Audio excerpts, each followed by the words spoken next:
Maman Zouzou Amombo, bonjour. Bonjour Innocent. Nous vous disons merci pour le temps que vous allez bien nous vouloir nous accorder pour commencer cette émission. Et une émission qui part sur deux actualités. Mais bien avant cela, nous voulons profiter de ce micro pour vous souhaiter une bonne année parce que cela fait plus de 4 mois déjà depuis que nous sommes en 2022 et on ne vous a pas rencontrés. Mais il est toujours préférable de faire quelque chose même si c'est en retard, mais pour mieux le faire, on le fait quand même. On vous souhaite une bonne année 2022. Merci beaucoup. L'actualité reste dominée par deux éléments essentiels, à savoir, demain déjà à l'Assemblée nationale s'ouvre le débat sur la loi électorale, une loi essentielle pour les scrutins de 2023. Et 2023 n'est plus très loin, mais également la question reste sur l'arrestation de l'ancien conseiller spécial du président de la République, François Béat, qui a été déféré il y a peu à la prison centrale de Makala. Mais pour commencer, qu'est-ce que vous avez envie de dire en préliminaire pour cette loi électorale dont le débat va s'ouvrir demain déjà à l'Assemblée nationale? Est-ce que vous pensez qu'on a retard? Est-ce que vous pensez que c'était opportun?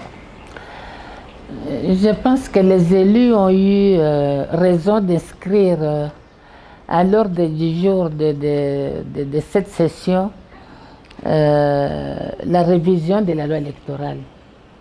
Il y a quelques préoccupations que moi j'ai toujours relevées. C'est d'abord si on peut revenir au système de deux tours pour l'élection du président de la République. Le système d'un seul tour ne renforce pas la démocratie. Mais le système de deux tours va permettre et aux candidats et aux électeurs de faire attention parce qu'un président de la République, il n'y en a pas deux, c'est une seule personne. Ils doivent bien réfléchir sur le choix à faire. Pourquoi celui-là? Le pourquoi d'élire X et non pas Y. Actuellement, je suis quand même triste de voir que dans les partis politiques, on aurait dû déjà engager les débats, comme les élections auront lieu dans une année. On aurait déjà pu engager les débats pour expliquer le pourquoi des élections. Pourquoi on doit dans un pays élire un président de la République au lieu qu'il soit tout simplement désigné comme ça se fait dans d'autres démocraties. Ça se limite au niveau des assemblées, mais chez nous, nous avons voulu que ce soit fait au suffrage universel. Ça, c'est de la responsabilité des partis politiques.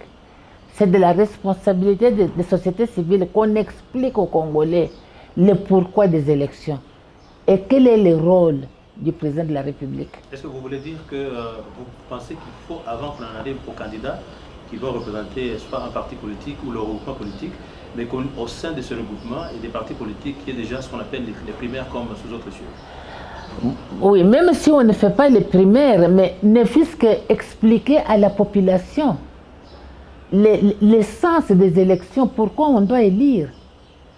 Hein? On ne doit pas attendre, on voit celui qui va aller amener, qui va donner des pagnes, qui va donner des t-shirts, qui va donner de l'argent. Non. Quel est le rôle d'un président de la République dans un pays? Pourquoi il est important de faire un bon choix? On n'a qu'un seul chef de l'État, qui est le magistrat suprême. Et il est important que les gens connaissent ce qu'il est, son cursus, quel est son passé. Est-ce que ce n'est pas un couloune en cravate qui cherche maintenant à devenir chef de l'État pour venir faire encore davantage au sommet de l'État? Donc vous voyez, ça, c'est un débat qui manque. Et il est temps qu'on puisse le faire régulièrement. Voilà, l'éducation citoyenne. C'est très important. C'est une charge des partis politiques de la société civile. Oui. Alors, donc l'élection à deux tours va permettre aussi aux gens de faire les alliances utiles. Les alliances basées sur les idéologies des partis politiques. Pas maintenant, comme nous voyons, les démocrates qui font les alliances avec les socialistes. On regarde ce que les uns et les autres amènent, mais or que les alliances politiques devraient se faire par rapport à l'idéologie des partis politiques. Ça, ce sont des choses à expliquer. C'est quoi l'idéologie pour un parti politique? Ça, c'est de la responsabilité des partis politiques. la RTNC qui est suivie partout devait avoir ce genre d'émissions pour expliquer aux Congolais qu'on soit un peu éveillé. La RTNC ne doit pas nécessairement être là seulement pour la musique, danse, que sais-je encore. J'ai préféré noter ça pour ne pas oublier. Il y a aussi un problème de limitation du nombre de partis politiques. Il paraît que nous allons au-delà de 700 partis politiques, dites-moi. Parce qu'on veut seulement être appelé président fondateur. Mais quel est le fond? Les alliances devraient se faire par rapport à l'idéologie. Vous êtes président fondateur, oui, mais vous faites quoi de votre parti? Et pourtant, la loi dit qu'un parti politique, au-delà du fait d'être enregistré au ministère de l'Intérieur, ce parti doit avoir une représentation nationale. Donc mais bien sûr, mais ce n'est pas le cas. Ce n'est pas le cas. Aujourd'hui, on a 700 partis politiques dans un pays, or que nous avons par exemple les États-Unis, qui sont à plus de combien de millions d'habitants. Ils n'ont que deux partis. Ils ont les démocrates et les républicains. Est-ce qu'on peut dire que dans leur pays, la démocratie n'est pas viable? Pourquoi chez nous, on doit avoir 700 partis politiques pour être appelé président fondateur? Oui, mais même pendant que vous en parlez, justement, les téléspectateurs disent que vous faites partie effectivement de cette classe politique. Mais est-ce que... J'ai été contre. J'ai été contre. Malheureusement, s'il y a les gens qui ont les archives du comité central, ils peuvent suivre mes interventions. Moi, j'ai toujours été contre le fait d'avoir plusieurs partis politiques. J'ai toujours été contre. Dans l'Impair, on voulait faire les regroupements. On est parti d'un parti unique. On a dit non, un parti unique, maintenant on ouvre la vanne. Et quand on a ouvert la vanne, le président Mobutu proposait qu'on soit à 2 ou 3 partis. Non, on a trouvé que non, c'est peu. Et c'est comme ça qu'on a ouvert les choses. Moi, je suis du MPR, je ne pouvais pas, comment dirais-je, opter pour avoir 700 partis politiques. Tu l'as oublié. Je suis Mobutu, c'est ingélucable, je l'ai toujours dit. Je crois que jusque-là, j'ai répondu à ta question. Alors, aujourd'hui, le bien fondé de cette révision de la loi électorale pourrait avoir des implications sur l'ouverture, la révision de certains articles de la Constitution.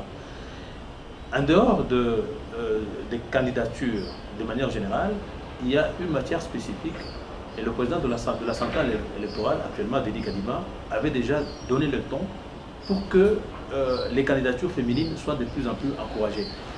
Comment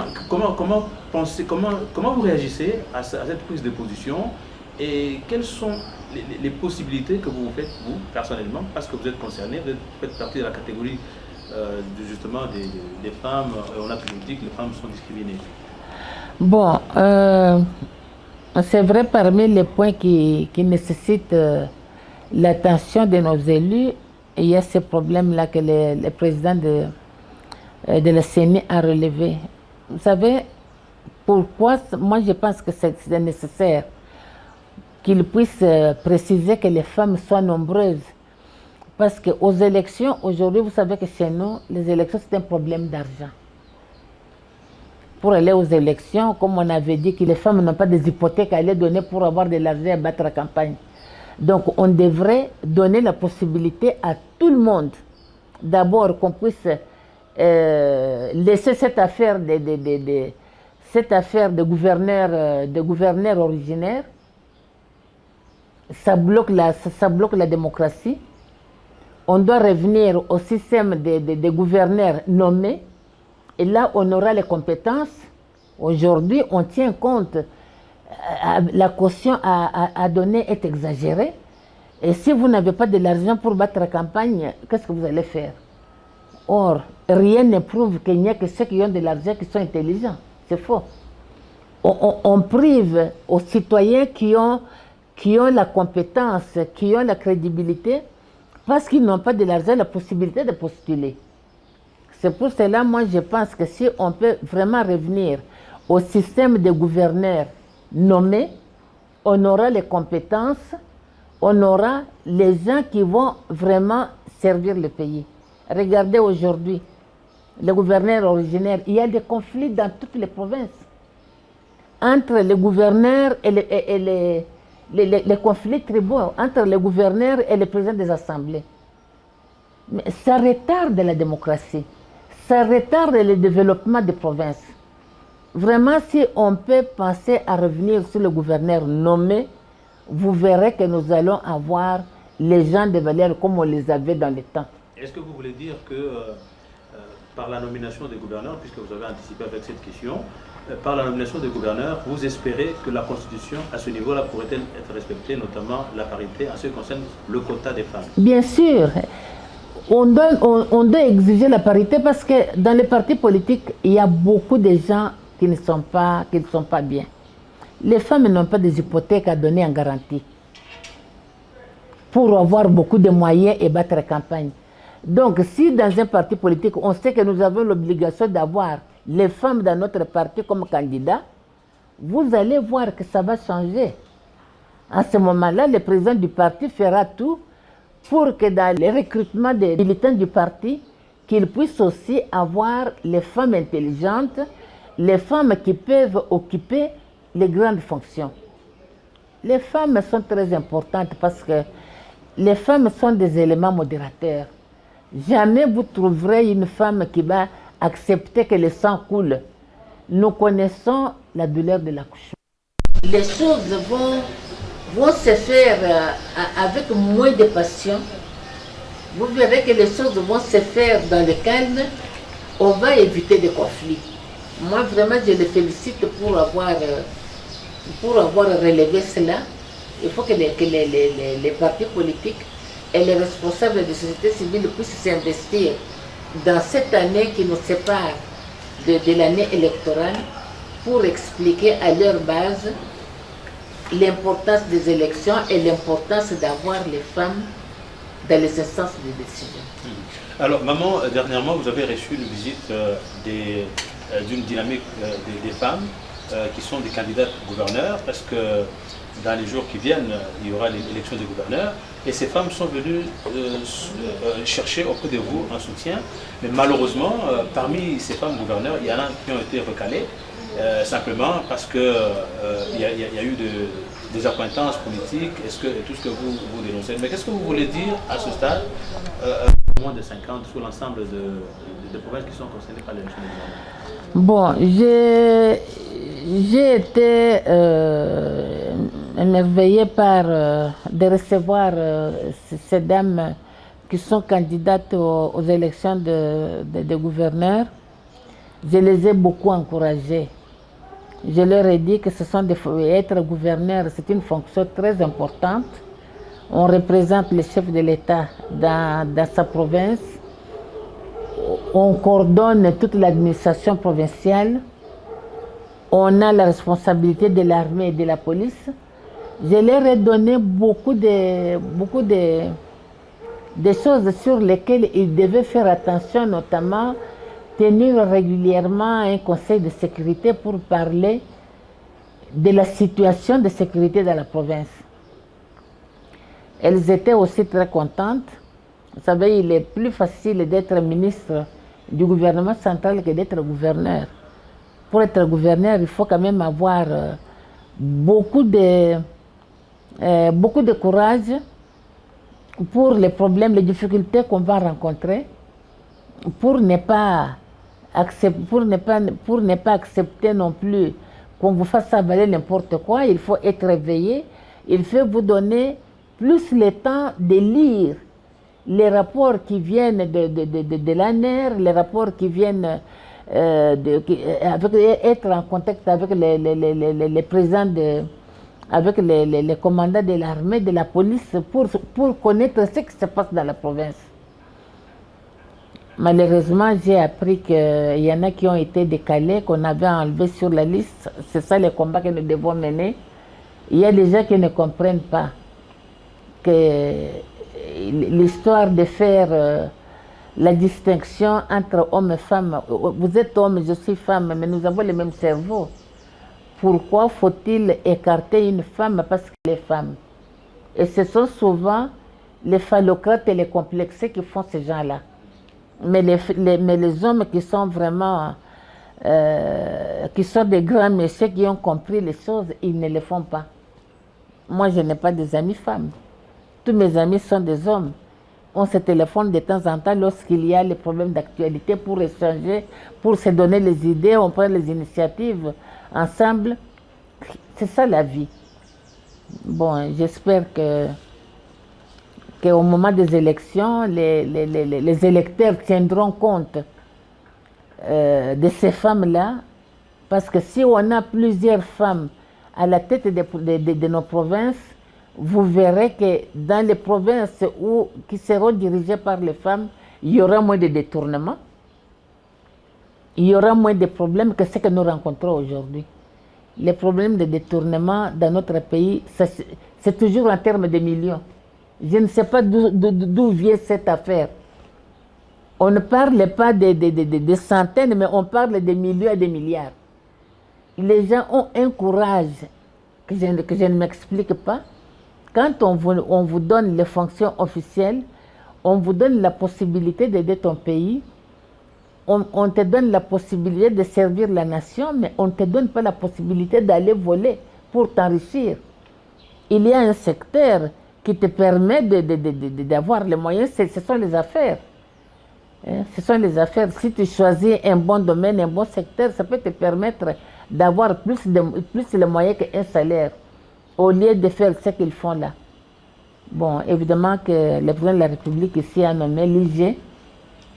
Et l'IG, depuis qu'il est là, on a quand même senti que les problèmes de détournement commencent à baisser un peu. Mais ce que moi je lui demande, c'est qu'on ne se limite pas comment dirais-je, à dénoncer. On doit arrêter les gens et mettre en vente publique les biens qui auront été achetés avec l'argent détourné. Et là, vous verrez que les gens vont laisser tomber les mauvaises manières de détourner les biens de l'État, de détourner l'argent de l'État pour en faire des biens personnels. C'est que vous voulez dire qu'une chose, c'est de faire la patrouille financière, mais une autre, c'est que les trésors puissent récupérer réellement l'argent qui a été détourné au profit de la population. Tout à fait. Et c'est là ne serait que justice. Tu as raison. Oui, en attendant, évidemment, parce que le débat général sur la loi électorale, ce sera pour demain, et avec toutes les suggestions que vous venez de faire, certainement que les élus vont tenir compte de cela. Passons à l'autre actualité. L'ancien conseiller du président de la République, François Beya, a été, après plusieurs mois, retenu à l'ANR. Maintenant, il est à la prison centrale de Makala. Et plusieurs mouvements et plusieurs voix s'élèvent pour dénoncer la procédure de son arrestation et jusqu'à Makala. Moi, j'ai beaucoup regretté l'arrestation de François Beya parce que c'est une personnalité qui a commencé à s'occuper de la sécurité depuis le maréchal Mobutu. Il a commencé avec Seti, après Seti avec Mokolo. Donc, dans les domaines de sécurité, après le maréchal, il était avec les deux Kabila, Kabila Pierre et Kabila fils. C'est un homme qui a une grande expérience en matière de sécurité. Un homme très effacé, très gentil, très joviable. La plupart qui pouvaient être dans sa position pouvaient être des gens très gonflés, très matus, tout. Beya François n'est pas comme ça. Son arrestation a beaucoup blessé les gens parce que pendant les 3 mois qu'on l'a gardé dans les locaux de l'ANR, on a fait, d'après ce qu'on dit, ce que la radio Trottoir raconte, on a été faire des perquisitions dans sa maison, dans des choses. On n'a pas trouvé des armes parce qu'il semble qu'on lui reprochait qu'il voulait faire un coup d'État. Tu veux faire un coup d'État sans militaires, sans policiers, sans armes, c'est quel coup d'État là? Si on avait trouvé qu'il y avait par exemple des généraux ou quoi qui étaient avec lui, là on pouvait avoir des soupçons. Mais jusqu'ici on n'a pas dénoncé cela. Moi, je pense que c'est un cas qu'on aurait pu régler à l'interne. Parce que finalement, on a vu que ça doit être un problème de conflit de compétences entre les membres du cabinet du président de la République. On aurait pu régler ça à l'interne, soit les laisser vaquer à ses occupations, mais l'envoyer jusqu'à Makala, vraiment, pour quelqu'un qui a accumulé cette expérience, qui connaît tant de dossiers, les dossiers sensibles du pays, je pense que c'est une erreur politique, je trouve.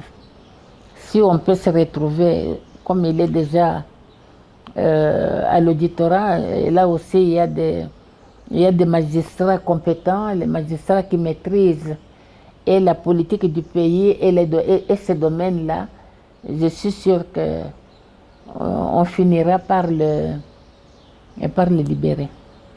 Alors, dans le même ordre d'idée, on a appris en actualité, la Cour de cassation venait de casser, comme on le dit, dans cette même tautologie, la décision qui avait été rendue par la Cour d'appel dans le dossier de Vital Kamerhe, et du coup, la procédure doit reprendre à zéro. Est-ce que c'est un échec de la lutte contre la corruption, de l'état de droit, ou vous estimez que c'est tout à fait normal? Bon, c'est tout ça compris, hein. C'est tout ça compris parce qu'en matière politique, il n'y a aucun dossier qui est comment dirais-je, qui est inattaquable. S'il y a un domaine où on trouve toujours une explication pour justifier les faits, c'est en politique. Bon, on est parti de 30 ans, on a descendu à 13 ans, maintenant on l'envoie là-bas. Bon, là, certainement, on va aller vers l'acquittement. Bon, c'est aussi un homme, Kamerhe, c'est un homme qui a beaucoup servi le pays, qui a aussi un homme d'expérience et d'influence à l'Est. Kamerhe n'est pas n'importe qui. Et si on peut vraiment arriver à trouver une voie de sortie pour qu'il puisse recouvrer sa liberté, moi je serais d'accord avec ça. Merci maman pour le temps que vous nous avez accordé pour cette interview. Une première en tout cas pour Global Télévision de cette année. Merci, non, ça c'est un plaisir partagé.